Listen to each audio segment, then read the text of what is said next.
Click the link in the description for your free AMSOIL catalog.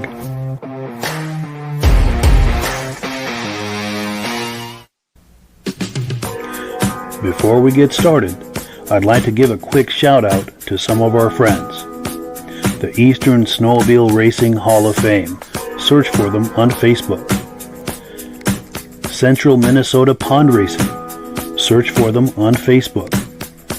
The historic Lancaster Motel for the ultimate Eastern trail riding adventure. Crane's Snowmobile Museum at 172 Main Street in Lancaster, New Hampshire. The Vintage Snowmobile Club of America Quarterly Magazine. The New Hampshire Snowmobile Museum at Bear Brook State Park in Allenstown, New Hampshire. And lastly, if you decide to advertise with the Vintage Snowmobile Podcast, this could be your advertising message. Good evening and welcome to the podcast. I'm really glad you're here. I have a robust lineup of vintage snowmobile entertainment on tap for you tonight. But before we get into all of that, I want to make sure that everything is working properly. So if you can see my face and hear my voice, I'm going to ask you to leave a comment. Please let me know where you're viewing this from and whether you are a first-time viewer or a regular viewer. Now, to our first-time viewers, if this is your first time hanging out with us tonight, I hope you have a good time with us, and I hope you decide to join us here each and every Thursday night at 9 p.m. Eastern Time. This podcast simulcasts to 8 different places across Facebook and YouTube. So wherever you're viewing this, just circle back here in 1 week's time, and we'll be here waiting for you with another episode. Now, to our regular viewers who are here week after week, month after month, and season after season, you guys are the ones who make this possible, and we really appreciate that. We do have comments coming in. Let's take a couple quick comments here, and we'll bring Rob on and get things started. We've got Rich Farrand on in the house tonight. He's saying cool with the sunglasses. Thank you so much. Appreciate that. Our good friend David at Alaska Railroad, regular viewer. He's saying, good evening, Mike and podcast members. Sounds and looks good. Well, thank you. We appreciate that feedback. Kevin Culhane, regular viewer, says loud and clear from Sudbury, Ontario. Thank you so much. James Whiteside says loud and clear in Illinois. Thank you so much. My good friend John Spranger Jr. says sounding good.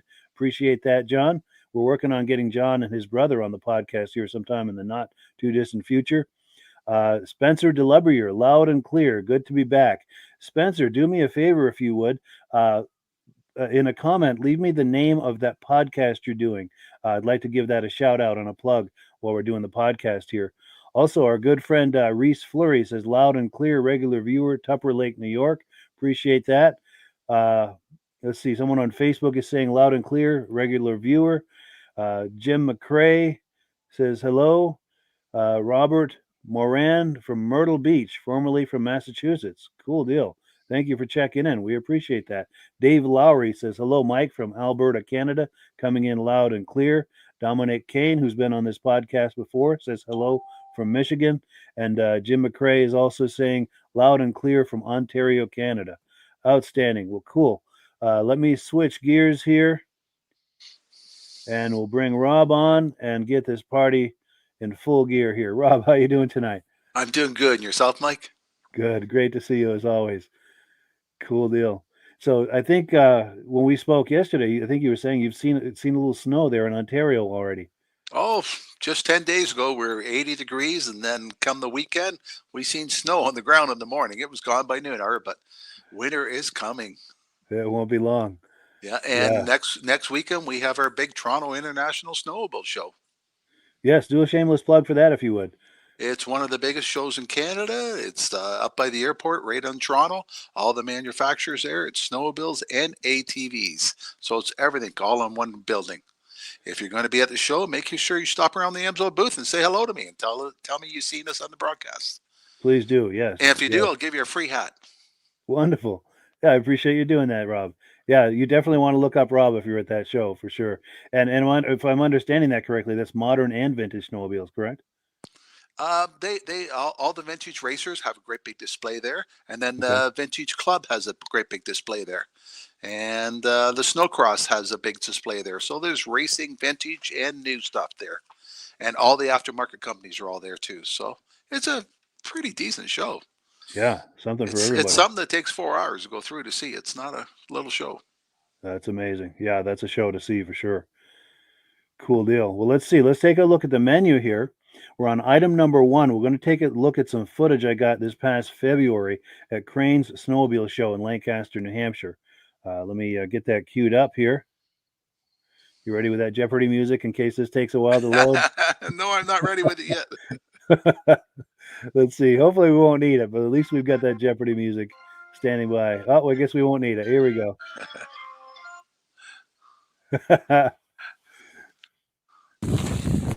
Yeah, that's Paul Crane over there in the green coat. Catch up with him in a little while. Got a cool old Panther, probably 71, 72, I'm thinking, with a cutter. Oh man, it is cold. I'm going to draw another Panther too. It's probably 73 or 74 maybe. Oh, purple power lube. Roto lube. Hey, good. How are you? Are these yours? These are. Cool, yeah. You feel like talking them up on camera? Yeah, no problem. Just say what my name is and then just talk them up? Yeah, this is that's a 96 Thundercat. Yeah. It got 600 and maybe 70 miles on it. Wow. Original. Yeah. These are all factory out of cat skis and stuff. Back in the day, they had options and stuff. Yeah. Like the ski loops, the skis. The handle grips. Yep. The little side piece, the brake lever and stuff like that. That's a 68 Panther right there. 68 Panther. Wow. Single cylinder. Yep. 300 horse motor in it. 300 Hertz, yeah. Yeah, pretty much. Only thing we've done, the hood been painted a little bit on it, but we buffed it out and cleaned it up some. Nice. I like that plate. Yeah. 68 cat. Well, I That's got right. that. Yeah. This one joke. I actually, when I put it on my trail, it was because of that. Oh, nice. Yeah. And so I did put it on that. Yeah. So 55 years old now. That's amazing, huh? So, yeah. And that leopard print looks real nice too, huh? Yeah. That looks really nice. Yeah, this been in a trailer for I say at least 12 years. Really? We 12 took years. it. We just took it out, cleaned it all up. Then I had a bunch of accessories, like the skis and this and that. So we just put a few things on it, just dress it up a little bit. Yeah. Let's see, and then your name is Frank Edmondson from Gorham, New Hampshire. Yeah. Cool deal. I want to come around this side and get it. Oh, and you've got the pizza cutter things Pizza on there. cutters too. Yeah. Those are cool. And that's the original hat for the snowmobile too. Oh, under the hood thing there. Yeah. Back in 96. Nice.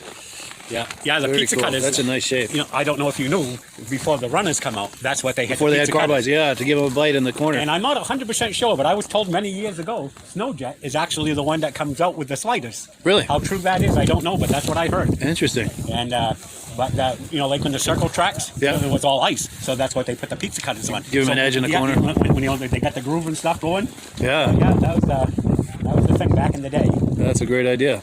And as you can see, no shocks or nothing in it. Sure. Wow. All rough riding. Yeah, just that leaf spring. Yeah. The little single cylinder. Yeah. And when it starts up, it's pat, pat, pat, pat, you know what I mean? It sounds pretty good. Nice. Yeah. Very cool. Oh, and I've got this for you for doing this with me. Can you with this guy here? Yeah. I'm going to give you two. One for you, one for him. Oh, thank Got you. a free DVD and an Amsoil catalog. Yeah, if you can give him one. I will. Yeah. All right, thank you. Appreciate it. Nice meeting you, man. Thanks for talking these up. Cool. And then we've got Ray Parento drops here. We're going to be talking these up in a little while. We're going to catch up with him and get him to talk these up. I think I saw on Facebook that he got a new sled recently. Not new, but new to him. This might be it here, actually. 76 Merc. Snow Twister. I think he had a trail twister and he sold it. But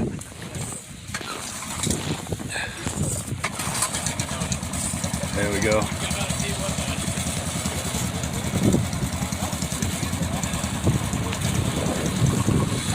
This is probably what, 73, 74 maybe, a 440 Harley. 73 Harley Davidson, owned by Bob Chaplin. Cool deal. Got a little ski-doo going by. How's it going?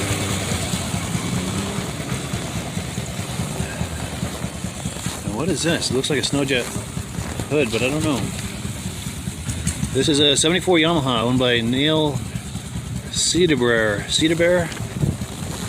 Okay. I was thinking this tunnel looked kind of like a Snowjet, but no. That's It's a Yamaha. Cool. Let's go down this aisle here.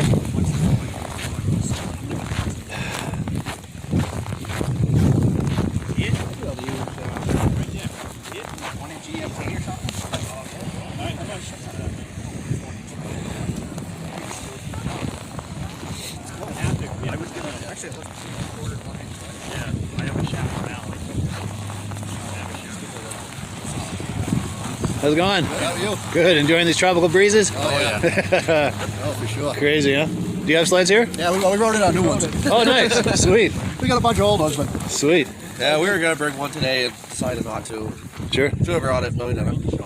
What would that have been? 88 Indy 650. Yeah, sweet. Polaris. Yeah. So, Sweet. yeah, you got first place at the Island Yeah. Pond Show last year. Oh, nice. Yeah, so he's gonna bring it. Decided The not to. unrestored that Yeah. year class. Nice. It's in good shape. He rode it. He rode it when he was a kid. It was Yeah. my wife's sled. Oh, nice. Yeah, Let's get some I history sold to it. it. Family history. Yeah, we sold it, and I ended up getting it back from the person we sold it to because we knew the person and Yeah. got it back. It doesn't run great, but it's a work in progress. Nice. I want to make sure you both. You want to be on camera? Sure. Cool. Yeah. And what were your names? I'm Justin. He's Bill. Cool. Father and son. Yep. Nice. Yep. Cool. Yeah, we have a camp at Granby we rode over on the two sleds. So. Nice. The sleds right over Newer there. ones. Yeah. Nice. Luxurious models. Yeah. Yeah. Compared to these. Yeah. Yeah, they've come a long way, haven't they? Yeah. I Crazy. like riding these things. Oh, for sure. A lot of history. Yep. Well, I've got something for you for coming on camera. Sure. Get two of these here. Yeah, free DVD and an AMSO catalog. Oh, great. One for each of you there. Thank you. Thanks. Yeah, well, thank you. I appreciate you being on camera. Cool. Thanks for having us. Cool deal. We'll catch up with you guys inside. No, we just came from there. Yeah, Decide where we're going to rip to now. Oh, cool. Back to the trails? Back to the Yeah, trails. Sweet. Can't waste a day, though, you know? No, it's too nice. Winter's too short. Yes. Make Cool. the most of it while we can. Yeah. Nice meeting you guys. Nice meeting you. Good riding. Thank you. Very cool. So yeah, there you have it. Crane's Snowmobile Museum, where he has his vintage snowmobile show every February, usually the first Saturday in February. Now, typically there were probably 3 or 4 times as many sleds there, but it was probably around 20 below zero that day, and I think it was only the diehards that came. But as you're reviewing that, Rob, anything jump out at you? That's the first thing I heard about the pizza cutters. I've never heard that story before. Oh yeah. Yeah. Yeah, for sure. Let me see if I can get that back on the screen here. Yeah, I guess before they had carbides, that was their solution to get some good bite on an oval track. Yep. My dad used to take my old hockey skates and cut the skates and weld them on the bottom. Oh wow, Yeah. interesting. Yeah, and he had the device to sharpen the skates. So every Saturday he'd pull the skis off and sharpen them and put it back on. And Get an edge on them. yeah, Very cool. Very cool. And I have to So- give a shameless. Go ahead. I'm sorry. he always warned us, don't ever run over anybody with the skis. Yeah, slice them open. Yeah, for sure. And I have to give a shameless plug. That's one of the better shows that I go to anyway, as far as northern Vermont and New Hampshire, is the Crane Snowmobile Show. It's right there at Crane's Snowmobile Museum. That building you see in behind there, he's got over 100 sleds in there. That building is 50 by 100 feet, and he's got a voluminous collection in there. And then, of course, all the exhibitors come and line up their sleds in front. And as I said, there's usually 3 or 4 times as many sleds. It's a wonderful show, very much worth attending. It's usually the first Saturday in February, right there at Crane's Snowmobile Museum, 172 Main Street in Lancaster, New Hampshire. Very much worth a trip if you like snowmobile shows and if you're in that area, that part of New Hampshire. That did sound like it was cold. We could hear the snow on the bottom of your shoes walking around. Yes, for sure. For sure. Oh, we've got comments aplenty coming in here too. Let's take a look here. We've got let me find my place. Okay, here we go. So we've got David from Alaska Railroad saying good evening to Rob. Hi, Dave. And then we've got Cecil D. Fossil saying Butch Fossil and Team Massey from Kennedy, Minnesota. Nice to see a new season of the podcast starting. Well, thank you. We appreciate your viewing and being in the house with us tonight. And then, of course, our good friend Josh Leverker is saying hello. We're hoping to have him on the podcast sometime in the near future. And then we were mentioning Spencer DeLabriere. He's got a new podcast, which is really nice. It's a little bit more leaning toward the modern sleds, but there's some vintage stuff in there too. It's called the Carbide Podcast, and he's going to email me links. There's a new episode happening next week with Oval legend Jim Dimmerman. Yeah, so be sure and check that out. It's on what is it, Apple Play or something? If you can give us any more detail of how people can find that. Yeah, that would be wonderful, Spencer. And maybe I'd like to have you on here some week to talk that up and promote it. Then we have our friend Brian Van Haverbeek, regular viewer from Mount Bridges. Good to see you. Good to see us back. Oh, and Brian, I'm going to do this just for you. There were some kitty cats all in a row. I know he loves the kitty cats. I'm trying to stop it on there. But the other side of that Thundercat, there's 2 or 3 kitty cats all lined up, and you see that one on the right there. There was a couple of more, but I'm having a hard time with this. This interface is kind of choking on me, so it's really difficult to do this accurately. But hopefully, Brian, you saw those kitty cats. Then we also have James Whiteside saying, "Hey, Rob, if you see MJ Thompson at the Ski-Doo trailer, tell her Mike Whiteside says hello." Okay. Cool deal. And then Dirk Seams is here. He's in the house from Minnesota. Dirk has shared video footage with us many times, and hopefully he'll be doing more of that this winter at some of the shows he's attending. It's always a good time to see those. David from Alaska Railroad says, Ray sure has some amazing sleds. Love those snow twisters and the Rupp Magnums. Absolutely. Ray has a very impressive collection. Let's see if I can get over toward that. He does have some nice snowmobiles, doesn't he? Oh, he sure does. And they're all he gets them all, looking just like new. There they are right there, that Merc and those Rupps. Yeah, impressive sleds. He's got an impressive collection. And the nice thing is he's just maybe 15 or 20 minutes from where I live, and I've been up to his place many times to do video. These sleds have all been featured on the podcast over the years.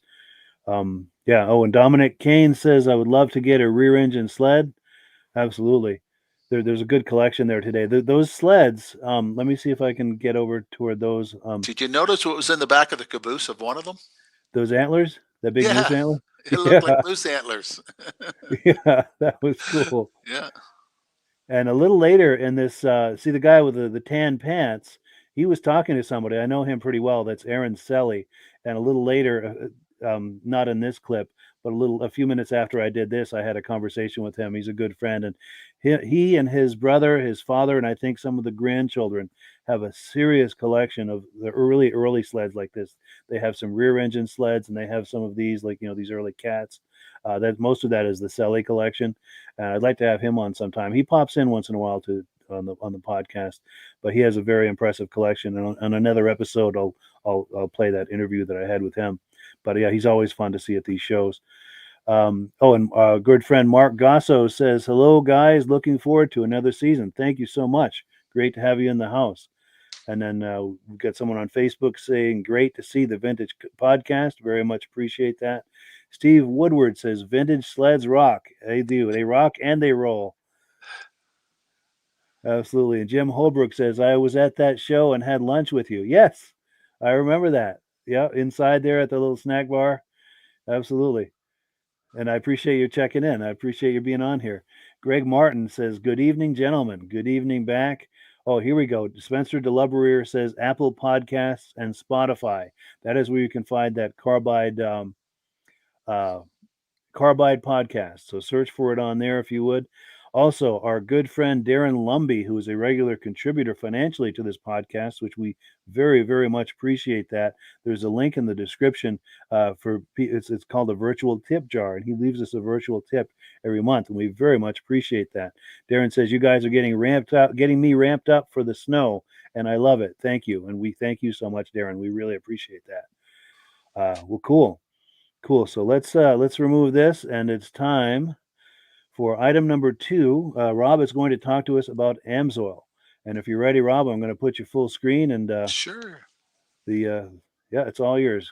Take it away. Every month we talk a little bit about the Amsoil products and how you can buy it as a preferred customer. It costs you $10 for 6 months. If you want information about being a preferred customer, Mike has a link you can click on. You get the free catalog. It tells you all about the product, and we don't hide the prices. We put the price right in there. How much a case is and how much it retails for and what your price is as a preferred customer. You save almost $50 on a case, but every month they have a special. So this month, if you order $49 or more, you get a free can of metal protector. It's a product Amsoil's had out for over 40 years. It came out at first for loosening bolts and all that, but I use it has silicone in it, so I use it for the ignition wires and stuff like that. A lot of times with the snowmobiles, we end up crossing water. Not that we want to, but there'd be water on the trail, so it stops it from shorting out. I use it on the sliders. I use it on my clutches. I have an old cabin up in the woods, and it's 80 below. Not 80, it's 30 below in the wintertime, something there. And the windows, wooden windows, just don't open. I spray the wood with that, and the windows slide open and close real nice. It has 101 uses. I have a guy that professionally builds vintage cars. And if you got to ask the price what it costs to get done, you can't afford to have him do your work. But he likes our product because all the other products, when he sprays it on a bolt and it loosens the bolt, a year later, when he's putting that car back together, the bolt is rustier than it was before. He likes our product because it does loosen the bolts like it says on the package. But a year later, when he gets that bolt, it still has an oil coating on it and it's no rustier than it was before. So it's an all-purpose product for loosening bolts, lubricating, and 101 uses. So if you order $49 worth of AMSOIL, you get that can free this month. In fact, here's a graphic to support that. Yeah, October 11th to October 24th is that promotion on. You order $100 worth of product, you get it shipped right to your door free. And for $10, you become a preferred customer, you save 25%. And Mike has a link you can click right on to learn more information all about it. Absolutely. In fact, if this has got you in the mood to do some AMSOIL shopping, click the link for the preferred customer program in the description. That'll take you to that preferred customer page. It's just a couple of clicks to sign up for it and then start shopping. And having done that, sign up for the preferred customer program. Anything that you select and add to your cart will come in the cart at the deepest level of discount. And once you hit $100, you'll get free shipping. And then they're also eligible at the $49 mark for your free can of the metal protector, which is amazing stuff. I've got a few cans of that myself. It's wonderful. I use it on latches, locks, hinges, anything that moves. It's wonderful. I use it on the rubbers around the doors, stop them from freezing up in the wintertime. 101 uses. For sure. For sure. Well, cool. Yeah. Thank you so much, Rob. We appreciate that. And now we're on item number 3. A few things to say about this clip. This is a clip that I did last winter at the Newport Center, Vermont Snowmobile Show. Now, I have to apologize a little bit on the front end with this because the image quality is not the best. I like to go live when I can from these shows. And this show, I've got maybe kind of not quite as good of a signal as I'd like. So the way that manifests itself is it compromises the image quality a little bit. But I like going live at these shows where I can approach people and interview them. And so this is an interview with my good friend Mark Bristol. And in fact, the other thing I wanted to mention about this, last week when we were looking at that footage and those images from the Pittsburgh, New Hampshire show, we had this sled here. This is that prototype Snowjet SST from 1976. In this video clip, Mark is going to tell us the backstory on that. So let me cue that up and let's take a look.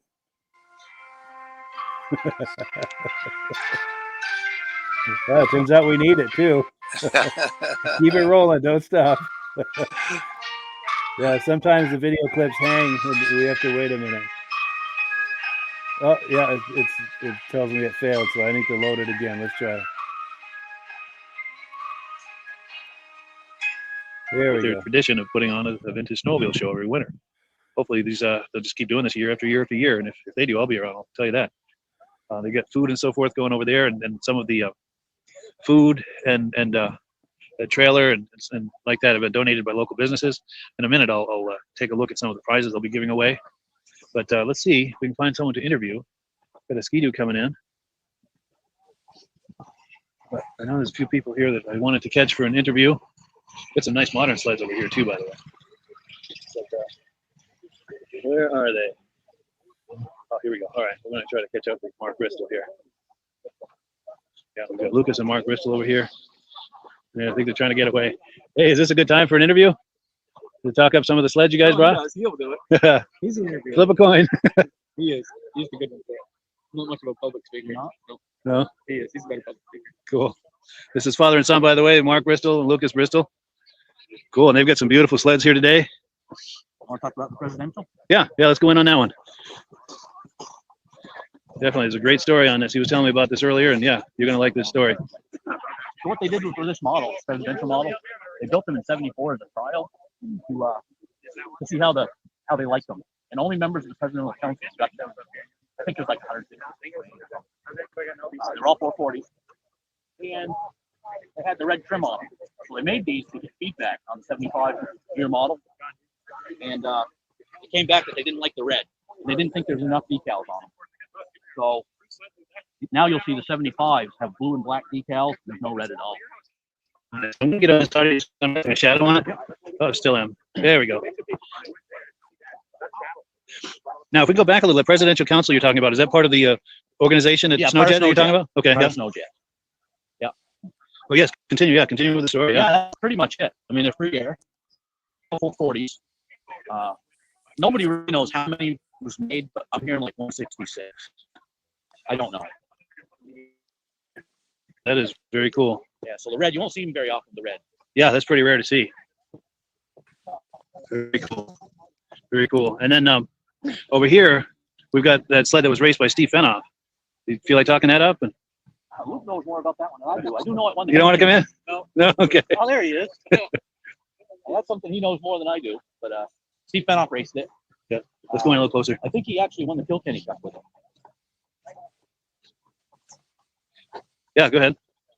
That's about all I know, but it run numerous races. We actually reunited. He reunited Steve in the sled here a year or so ago. Steve came over and brought his mechanic, and they verified that it was the one race by some welding that was done on inside the chain case. So that's how they identified it. Wow, that must have been a moment when they pulled the chain case open and saw that weld. I wasn't there, but I'm sure it was. Yeah, that must have been something. That's just how it was raced. There's nothing been done to it. Just like you see it. That's amazing.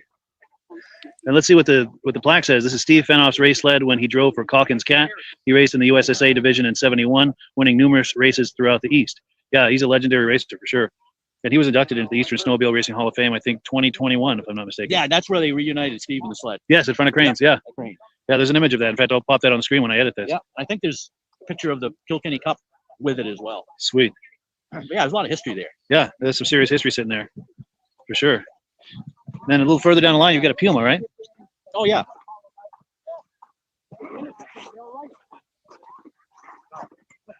I owned the 71 Arctic Cat Puma Z, 292. And it's twin Come a carbs. little closer for good audio. Come a little closer for good audio. It's got dual carbs, Yeah. 234 millimeter, crossover stinger pipes. It actually looks like a regular Puma until you open the hood. It's just different. Wow.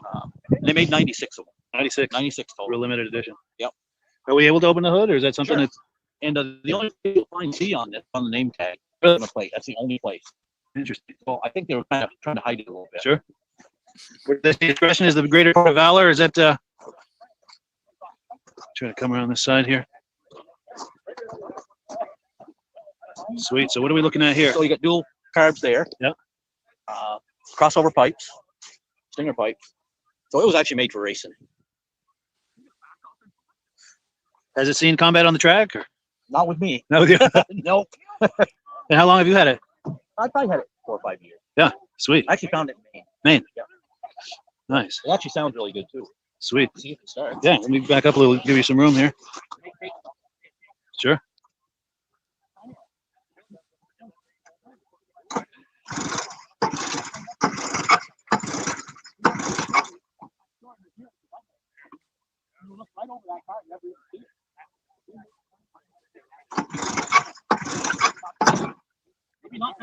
That's all right. Oh, we're getting closer.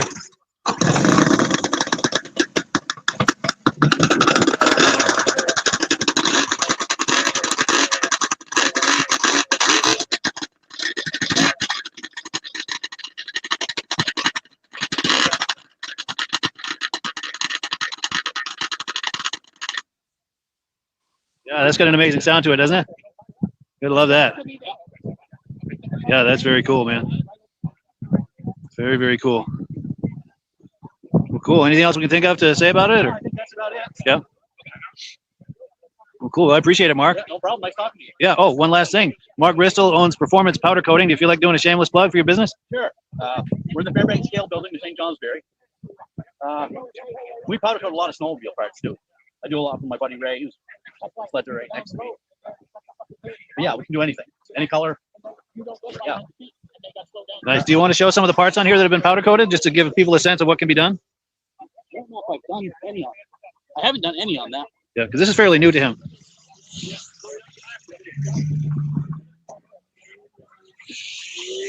Then the skis on this one. Okay, yeah.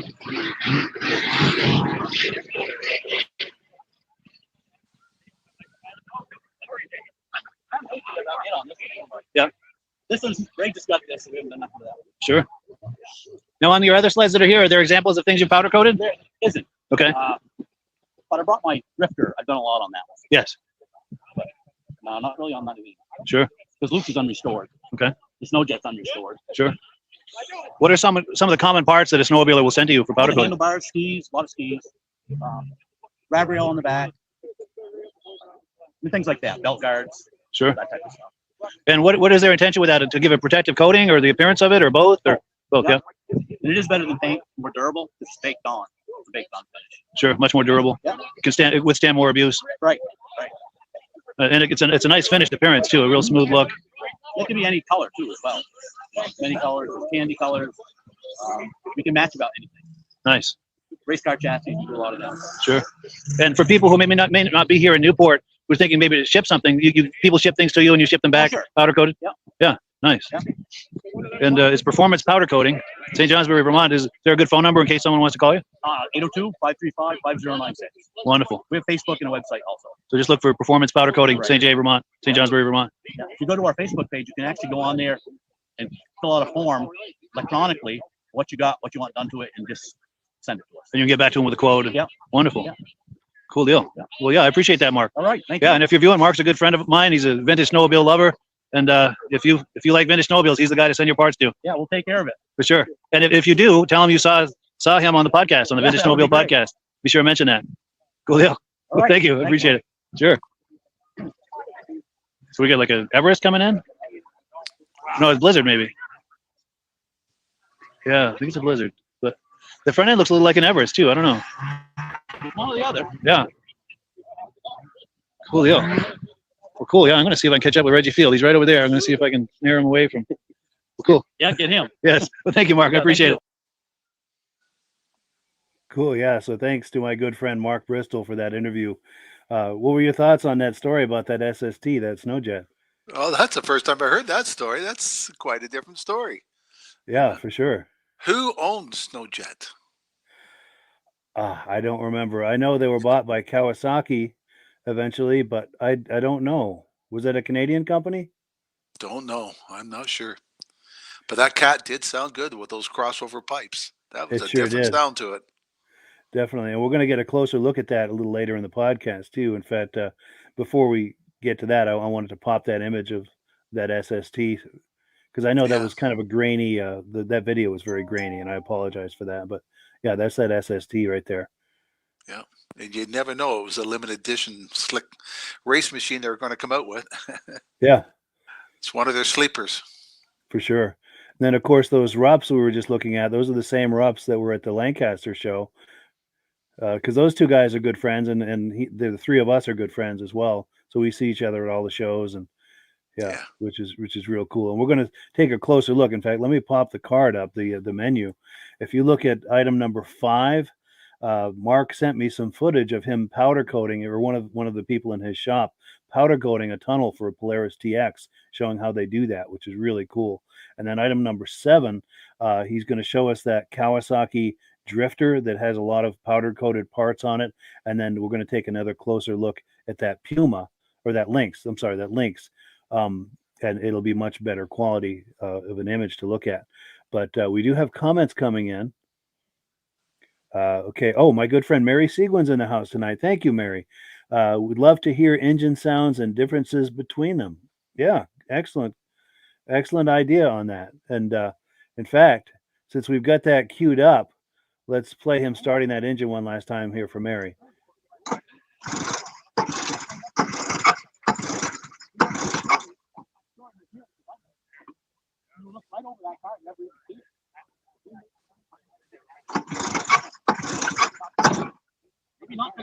That's all right. Oh, we're getting closer.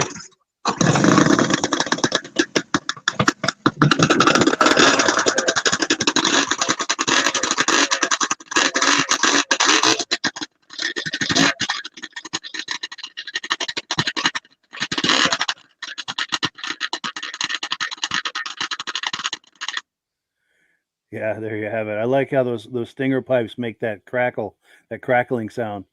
Yeah. Very cool. Oh, and then David at Alaska Railroad says, I used to work at a powder coating company. He was the sandblaster.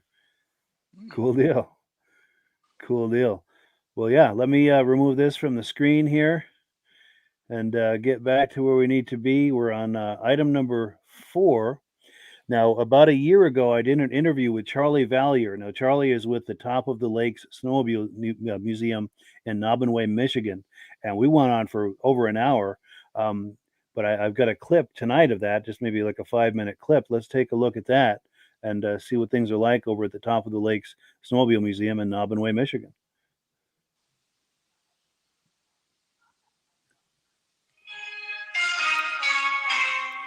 Here's the 3 versions of the Raider. Raider was made down by Detroit, Michigan. So they started with that in the 70s. Then they went to the Manta in the 80s. Then they actually made the Trail Roamer in 2001. Not very many Trail Roamers were sold. Few Mantas around, but Raider was their more popular one. So we have all 3 versions. Now, that middle one, do I see Mario Andretti's name on there? Are my eyes playing tricks on me? Yes. They, of course, right there it is. Wow. And that's Bob Bracey, the founder of these 3 versions. Everybody used Mario Andretti, for advertising. So in front of it, we also have Mario Andretti here, too, on an Artie Cat. So he was on a cat, but there he was on a Manta. Nice. A few other sleds, too. Very cool. Here's another cool thing. It's a Finn Cat, made in Sweden. I'll get into this story right here, too. I see this on it. This sled here, as you can see, this snowmobile was gifted as Top Lake Snowmobile from Bombardier in Velcourt, Quebec. 3-4 years ago, Bombardier was redoing their museum to honor the man Bombardier. So what they did was they were looking for some place to get rid of the non-Bombardier product. There's another one right there. There's another one right there.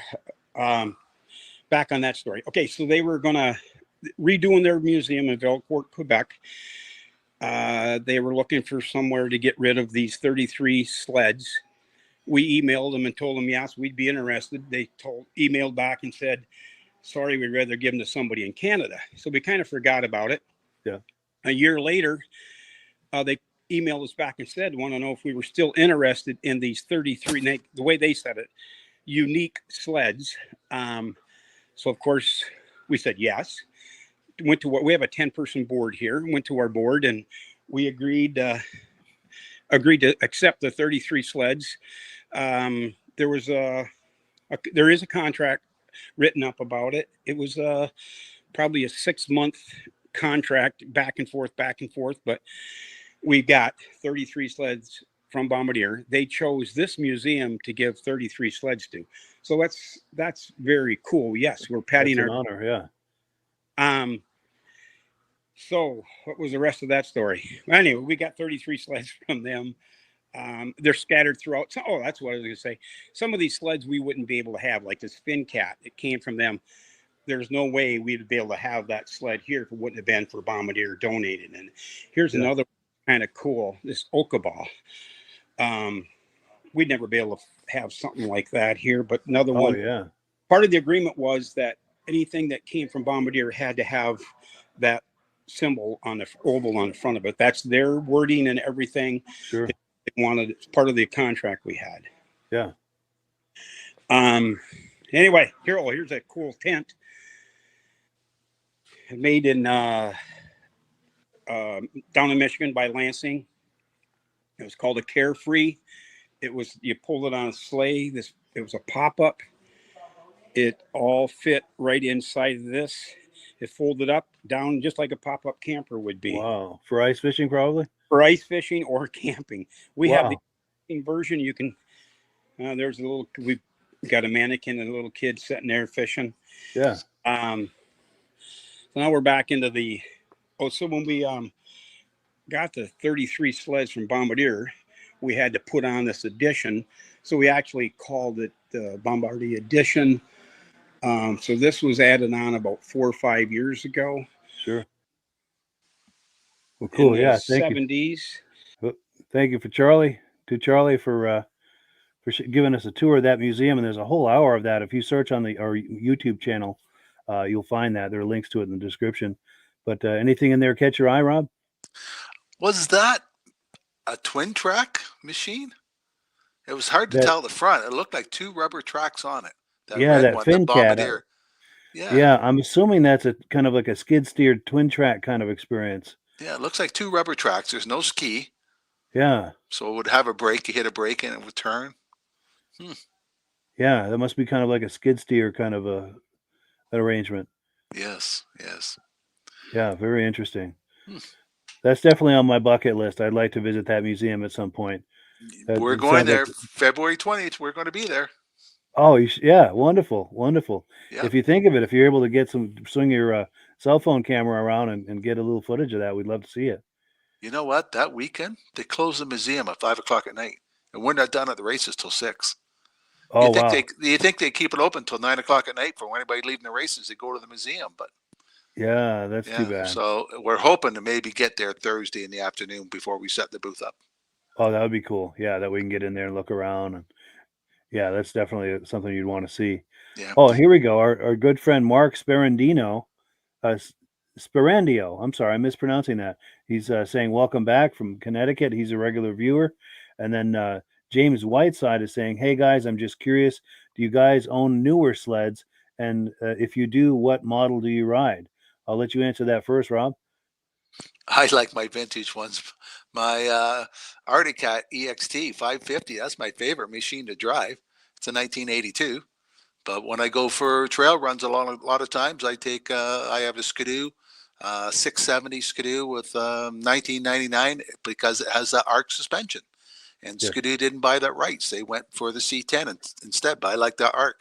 And then I partner with another guy, and we got we call it Yamacat. It's Arctic with the 4-cylinder in it, made by Yamaha, and that's what we ride. He goes to Florida for the winter now, so I guess I'm going to use that. Yeah, nice. But I like my old vintage. I have a bunch of Jags and other, and that's 340 SRX and 79 440 SRX. I'd like to play around with. I like my old stuff. Nice. And as far as myself, I only have one sled. It's not modern or vintage. It's a 92 Ski-Doo Safari L with kind of the 2-up seat. And I just use it for yard riding. Yep. But, and they showed a picture of Marilyn Andretti in the snowmobile there. Almost all the big racers love snowmobiling. True, yes. And the Unsers. The Unser families used to be the head people at Valcourt, Quebec. They all raced Skidoos. And one time Bobby Unser got lost out on a snowmobile for 2 days. Wow. Yeah. He was a big-time snowmobile.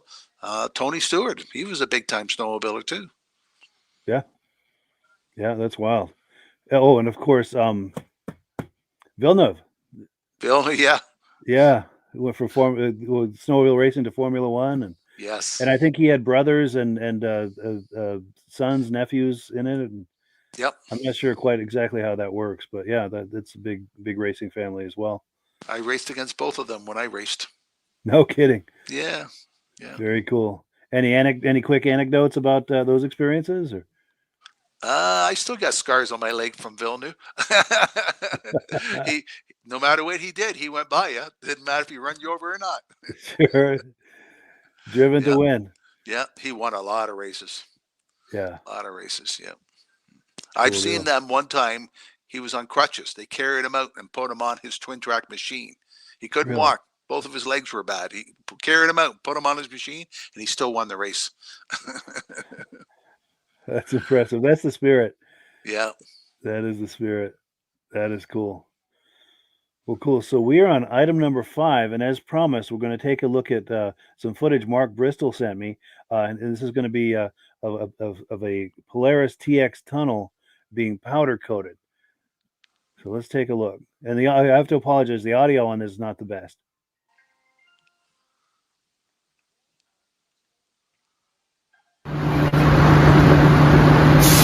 Like what we got going on here is actually kind of noisy in here.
Yeah, so thank you so much to Mark Bristol for that footage. We appreciate it.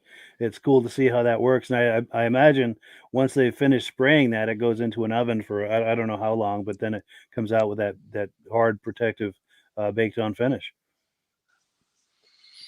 I like to hear how it's really hooked up, because I heard it's positive, negative. So Yes, I've heard that too. so the machine's hooked up to a negative cable, and the gun is hooked up to a positive, and it's a powder that comes out, and it goes right in the pores of the metal. So that way, becomes part of the metal and doesn't really chip. Yeah, you're right. As he's spraying it, it's attracted to it, almost like a magnetic Yeah, attraction. yeah. It, And there's it, no it gives that overspray like you do with the paint gun and all that. But yeah, it gives that tunnel a magnetic personality. yeah, yeah. But yeah, thank you so much to Mark. And on item number 7, we're going to take a look at that that Kawasaki that's got a lot of powder coated parts on it. But I wanted to profile him tonight because he's a good friend. And if you're thinking about having parts powder coated, I do ask that you consider him because he's a good friend, and he collects and restores vintage snowmobiles. So he understands what vintage snowmobile enthusiasts are thinking about, and he's definitely someone to consider. You can ship parts to him, and call him on the phone. His number's on the screen, and discuss what you have in mind beforehand, so you can get yourself on the same page. And yeah, he'd be happy to help you out. Is his website on there? I don't see it on this card here, but if you search for performance powder coating St. Johnsbury, Vermont, it'll come up. Okay. In fact, I was just on there today. We've got comments coming in. Let's look at some comments real quick. Okay, Reese Fleury, our mutual friend, says the Glastron Boat Company made Snowjet. Thank you for that information. Very cool. Oh, and my good friend Rick Simula says, outstanding. Thank you, Rick. I'm glad you're in the house tonight. Also, our good friends and regular viewers, Stacy and Art Fosler, said, that's cool. I'd like to do that to mine. Cool deal. Oh, and Dirk Seams says it would be more interesting to learn about powder coat painting. Seems like it's a magnetic process, but aluminum is not very magnetic as far as I know. Yeah, that's probably the case. Yeah. And I don't know how they do aluminum, or if they can do aluminum. I'll have to ask Mark sometime and circle back with that. But yeah, so we are on item number 6. We're going to take a look at some footage that I got last summer at the 2022 VSCA National Vintage Snowmobile Show in Old Forge, New York. Let's get that queued up. And right here.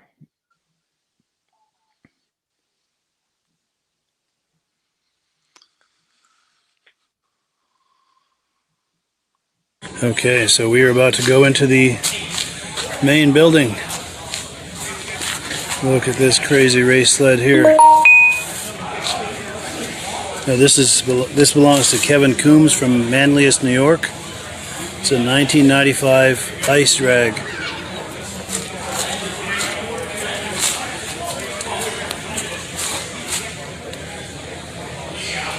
Quite the contact patch with that. I bet this thing hooks up. Look at all those studs and how long that track is. Big triple under there. Very impressive. Got some Polarises across the back. Then we've got a celebration of Polaris over here. We've got sleds, of course. There's all kinds of clothing.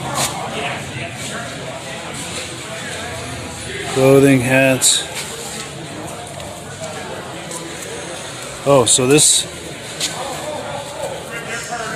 are the winnings this sled had in 1972. Grand total of $17,700. And that's in 1972 dollars. Very impressive.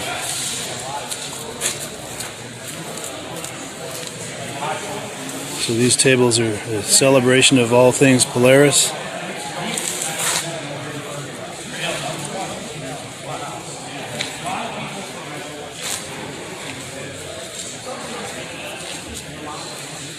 Now who remembers these? That That's probably the best condition of all of them. Snow Glide, who remembers that?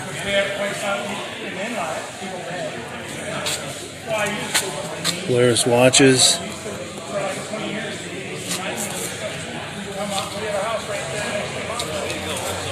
This is, I think, from the early 60s. Oh no, 1958. Polaris Snow Traveler. That's an early sled right there. Got a modern cat.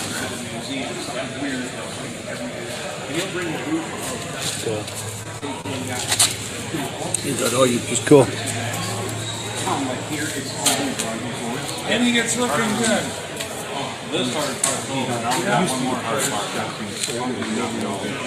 Oh, and everybody wants to leave right there. It'll be a cluster. All you can do is, hopefully they're here. They probably talk. So you're part of this guys. I grew up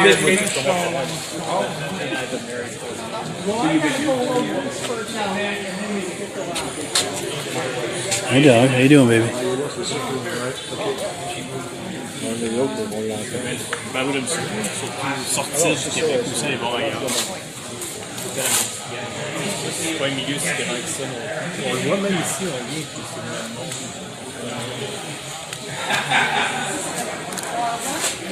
An early husky.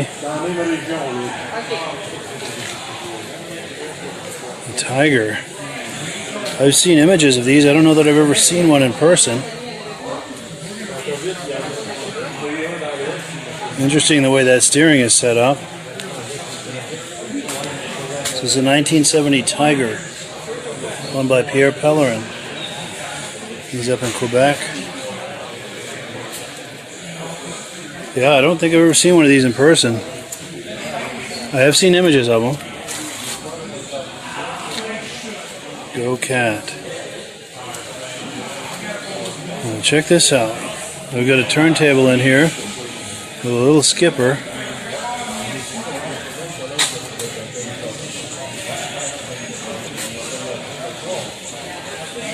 Trying to get a good look at it.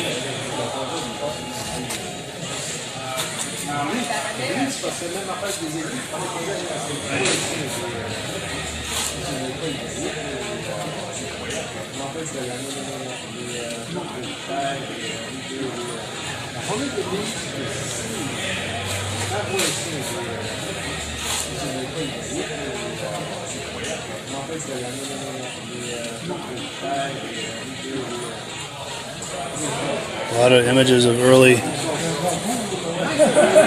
experiments with the snowmobile.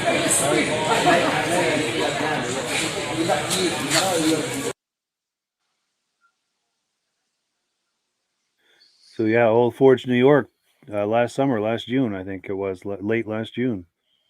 Anything catch your eye in there, Rob? That skipper had a good display. All those little squares had all the pictures of vintage, different kinds of snowmobiles. Yeah. And there was hundreds of them on there. I'd never heard of a skipper before. Yeah. Skipper was the brand name or the model? It's funny you ask, because there's a guy I met at Cranes 3 or 4 years ago, and he had a whole row of them, and he gave me a nice presentation, kind of an interview about the little skipper, where they were made, the origins, what the backstory was on it, and I'll have to dig that up and play that on a future episode. Maybe next time we do this podcast, I'll have that ready, because that was really interesting. He gave a great little backstory on it. I think they were either made in New Hampshire or Connecticut. I'm not sure, to be honest with you. But it was about the same time they were doing the kitty cats, and I think I don't know which came first. But he tells that story of, which came first and, how it all came to be. I'll have to find that. That was a good looking display he had. That And I was like really I like the player's idea with the old outfits and everything that goes along with all the stuff. That's hard to find, some of that old clothing and stuff like that. It is. I'm trying to get back to that. All that whole table with all that stuff, all Yes. watches and playing cards and goggles and oils and that was Players impressive. people remind me of John Deere people. John Sure. Deere people actually wear John Deere underwear. Yes, absolutely. Yeah. Absolutely. Oh, and we've got David Alaska Railroad saying, I need that turntable for my TXL. Yeah, Yes, for it would sure. look good on a turntable. That would look amazing in there. It'll look better on the track, the TXL, you know.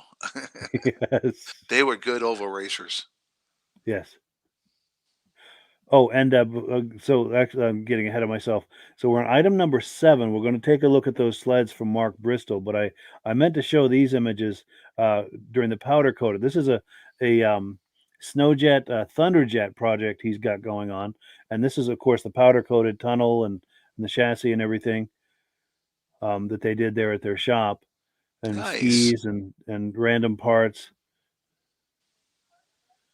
and another angle looking at that tunnel. Nice job. Yeah, they do really good work. And let me pull up that clip here. We're going to take a second look at that Arctic Cat Z that he had, as well as that Kawasaki that's got a whole lot of powder coated parts on it. Let's take a look.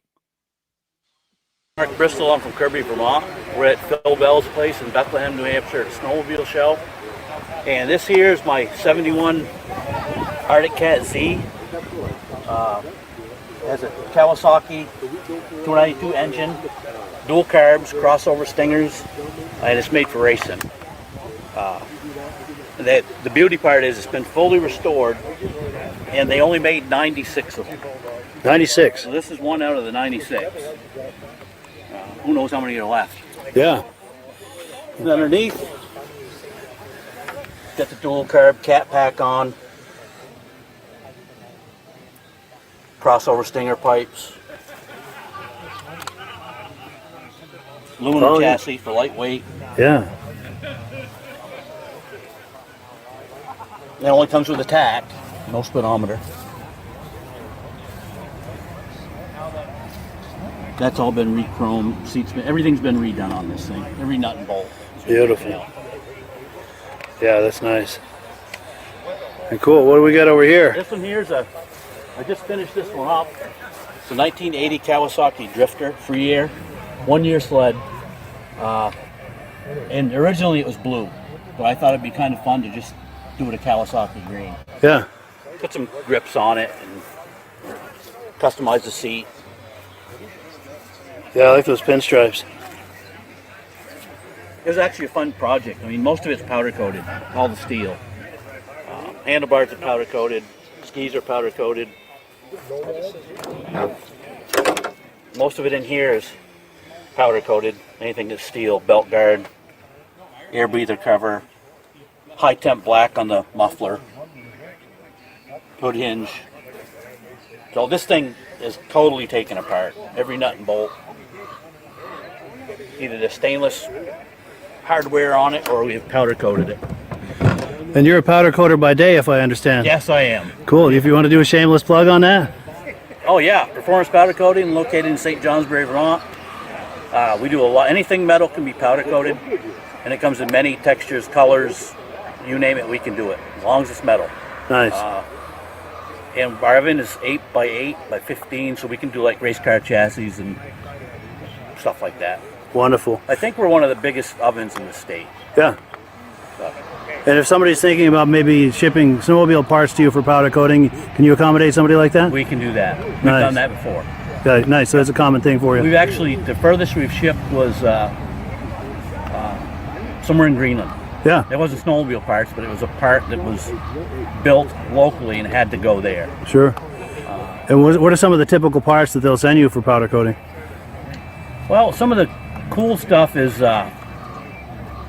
we actually restored the a scale for the University of Oregon Ducks in Oh, wow. Portland, Oregon. Yeah. So they sent it to us, we restored it, sent it back. Nice. Lawn furniture, we do that. Steam radiators, Yeah. we do hundreds of them. Nice. But you don't get any runs or anything like that, so Yeah. it does come out good. You can go to our Facebook page or our website, you'll see all kinds of photos and Yeah. what we're all about. Nice. And as far as snowmobile parts, what are some of the typical parts off a snowmobile somebody would send you? Handlebars, skis, anything metal, belt guards, anything like that. And they'll look new when we're done. Yeah. And it gives it a nice protective finish. Right, it's baked on. And we do have a chrome powder coat too, which people do handlebars in. Yeah. Gives a nice chrome looking finish It and does. protective coating. Yep. I mean, it's not chrome, but it's the next best thing. Yeah. Good deal. Well, thank you. All right, thank you. Cool. Cool. Yeah. So thank you so much to Mark. I wanted to give a shout out to him, profile his business a little bit because he's a good friend and he does excellent work. And like I said, he collects snowmobiles, he restores snowmobiles, so he gets the whole, vintage snowmobile experience. So if you've got vintage snowmobile parts that you're thinking about having powder coated, he's a guy to call. And we appreciate you considering that. If you do reach out to him, be sure and mention that you saw him on the podcast. I want him to know that that this came about from this podcast. And we do have some comments coming in.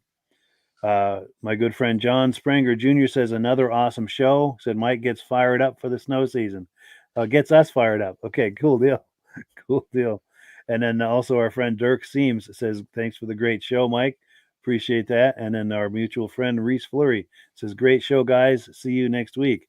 Absolutely.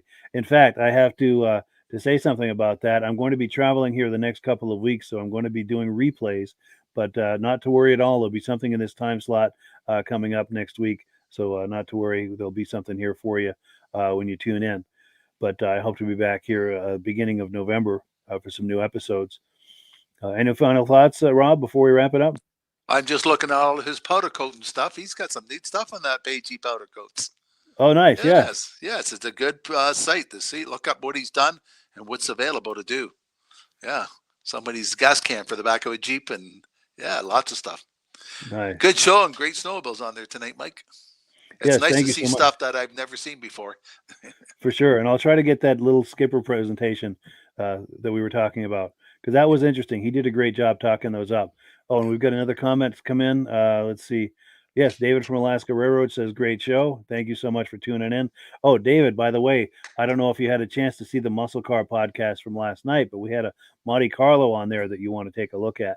So if you haven't, definitely circle back and check out that episode. I think you'll get a kick out of it. But, well, cool. This concludes our broadcast day. Thank you so much, Rob, for coming on. We appreciate it. And thank you You're to welcome. the viewers as well. Have a good holiday. And if anybody's at the Snowmobile show, stop in and say hi to me. Yes, that's right. Give another shameless plug for that show, if you would, that Toronto show. It's Friday, Saturday, Sunday, 21st, 22nd. It's on from 9 in the morning till like 8 o'clock at night. It's the biggest international show in Toronto. Snowmobiles and ATVs, new stuff, vintage stuff, and all the different race programs are also there. It's a great show. Fun time. Yeah. Yeah. If you're in the area, be sure and check that out. And if you do check it out, make sure and find Rob. He's got a big Amsoil display there. Be sure and look him up and say hello and tell him you know him from the podcast. Yes. Good to see you there. Cool deal. All right. Have a good holiday, Mike. And you as well. Thank you so much. And as always, the last word goes to Amsoil. Have a good one, everybody. Catch you later. Hello, everyone. This is Rob and Mike. How you doing today, Rob? I'm doing good. Mike, yourself? Very well. Thank you so much for coming on. I appreciate it. Now, today, we're going to be talking about Amsoil. And in a few moments, we're going to show you how you can get the deepest discounts, free shipping, and free gifts when you order your Amsoil products through us. But first, I'm going to ask Rob to give you a quick description of what Amsoil is and why you should consider using Amsoil products in your motorized vehicles. Thanks, Mike. Amsoil is 100% synthetic oil. Everybody uses Amsoil for a different reason. Some people like the benefits that Amsoil is warranted for 25,000 miles or 1 year. The reason we can do that is because Amsoil doesn't oxidize. It doesn't form the usual carbons, gums, sludges like petroleum oils do. That's why we can keep it in the engines longer. Petroleum oils never do wear out. They oxidize themselves. That's why they have to be changed at 3,000 kilometers. And Amsoil likes the benefit that you only have to change the oil once a year. That saves them money. Some of the people like the benefit of Amsoil is it's a slipperier type lube. By having a slipperier type lube, it cuts down friction drag. By less friction and drag, engines run 20 to 50 degrees cooler, better gas mileage. Now, Amsoil says 25% more protection than the industry requires is in the Amsoil bottles. My average customer gets about 10% increase in gas mileage. That's a big savings. Yeah. And by cutting down friction and drag, for every 10 degrees you cut down the friction and drag, doubles the life of the engine. So by having the engine run cooler, it makes it last longer. Some people like the benefit of the range of the Amsoil. Amsoil's flash point is 425 degrees, and it pours at 50 below zero. Wow. If you ever tried petroleum oil when it's 10 below, it turns to honey. And in the summertime, petroleum oil thins out. And once it thins out, that's when it starts breaking down. So Amsol's an all-season oil, can give you better gas mileage, longer engine life, less maintenance. It ends up being cheaper over a year's time running Amsol than it is petroleum oils.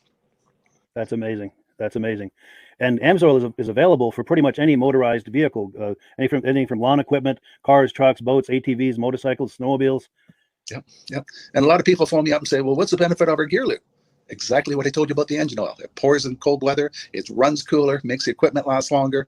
And they say, well, what's the benefit of the small engine? Same thing. Makes the engine run cooler, last longer, better performance. So it saves on all the applications that Amsol has available. Wonderful, wonderful. So yeah, let's talk now. Hopefully this has convinced people to think about maybe joining us in the Amsol experience. Let's talk about some of the discounts and free shipping and how that all happens. I'm going to pop a graphic on the screen. And yeah, by all means, if you want to talk people through how this preferred customer program works. Amsol has a number of different programs. One of our main ones is a catalog customer, where somebody can order directly out of our catalog. If they order out of the catalog, they order $100 worth, Amsol will ship it right to their house. But our best program is our preferred customer. For only $10 for 6 months, you become a preferred customer, you save 25% on all the product. You order $100 worth, they're going to give you free shipping. You don't have to order a whole case. You can mix and match. Say you want 4 bottles of small engine, 7 bottles of 5W30, and a couple of gear loops. You can mix and match. You can order 1 bottle at a time if you want. There's no minimums, no maximums. By being a preferred customer, you save over 25% on all the products you're going to buy. Amsol sends you extra gifts, a $5 gift certificate on your birthday, $5 when you renew your account, and stuff like that. So it's a good way to save on some of the products you want to buy. For sure. Yeah, it's an incredible value. And this is the deepest level of discount that anyone can get when ordering Amsol. Is that correct? It is. Wonderful. So let's take people through the step-by-step experience of placing an Amsol order. Then that would include signing up for the preferred customer preferred customer program, so they can receive those deepest levels of discount. So let's go to the website. This is what the website's going to look like. These are some screenshots. Once you go to amsoil.com, there's a link in the description, or you can just type that into a browser, amsoil.com. This is the page you land on. At the upper corner of the page there, you see how I've circled in red. That is the link to click, the Join Now link. That will take you to the preferred customer program page, where you can take advantage of all these discounts and free shipping and everything that we've just been talking about. This is what that page looks like. In the lower right, you're going to click Join Now. This will pop up. You select the duration you'd like, whether it's 6 months or 12 months, and click Add to Cart. Now, once this pop-up goes away, you'll be back on the main page. And the upper left, you'll see where I've got that red arrow. It says Shop. Now you can start shopping for products, and on your very first order, you're going to get these discounts and the free shipping as long as it's over $100. You'll get all of these benefits right away. So once you click Shop, it's going to take you to the product page. There's different types of oils, lubricants, so on and so forth. For the benefit of this exercise we're doing now, I'm just going to click motor oil. It shows different types of motor oil. Let's click gasoline. Now this takes us to an item. It's their synthetic motor oil. And you can see the item there, and there's choices for different viscosities. But take a look at the price. Let's take a closer look. Let's zoom in. But if you've joined the preferred customer program first, you're going to automatically get the deepest levels of discount. That's what we're looking at here. You're saving $3.80 on that quart of oil. Instead of paying $16.29, you're now paying $12.49 for that quart of oil. That is the deepest level of discount you can possibly get. And then you just add the quantity that you'd like. You select any other items that you're thinking about, add them to the cart. And once you click Add to Cart for the final time, you're going to see this come up at the top of the screen. It's going to show your items and your the total that you're at so far. Pardon me. And then you just click View Cart in the upper right, and that'll take you to your cart. Take a close look here at the upper right. That blue box shows that you're getting free shipping. You're eligible for free shipping on this order because it's over $100. That little yellow box shows that you've got the preferred customer membership on your order that gives you the deepest levels of discounts for the next 6 to 12 months. And then below that, you've got the items that have been selected. For the exercise here, I selected 9 quarts of the signature series, but that brings us up over $100 for the free shipping. We're saving $34.20. And if you're ready to finish, you click Checkout Now, and that takes you to this screen here.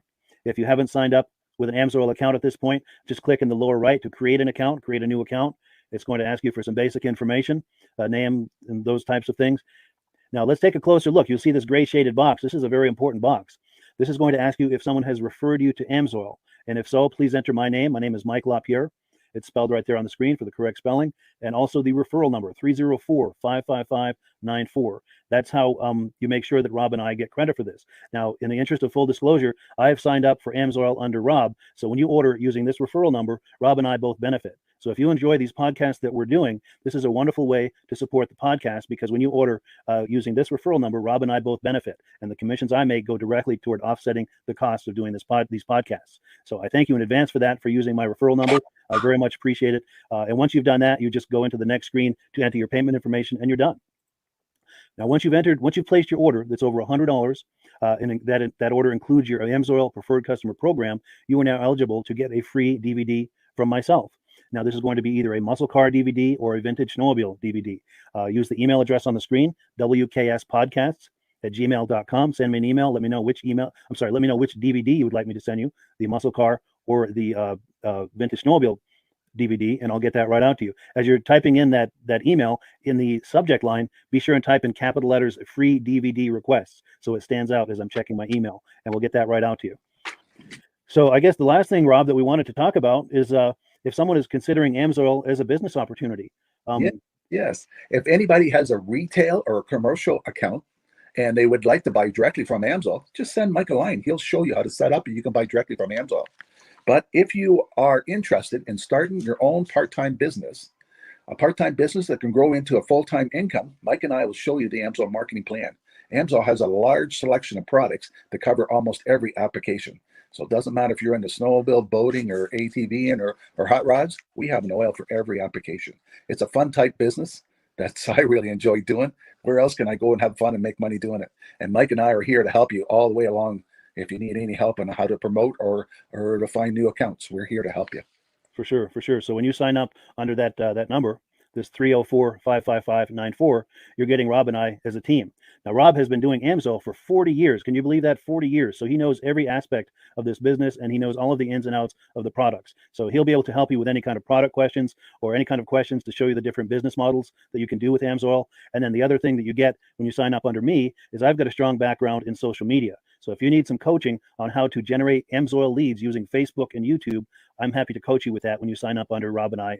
You get both of us as a team to help you, to coach you, to support you, whatever you need to get you off and running with this business and having fun with it. Like Rob said, it's an enormous amount of fun. If you're like Rob and I and you enjoy going to any kind of boat shows, car shows, motorcycle shows, snowmobile shows, anything with a motor, you like going to those shows, those events, those races, this is a great way to turn that into a income opportunity for you.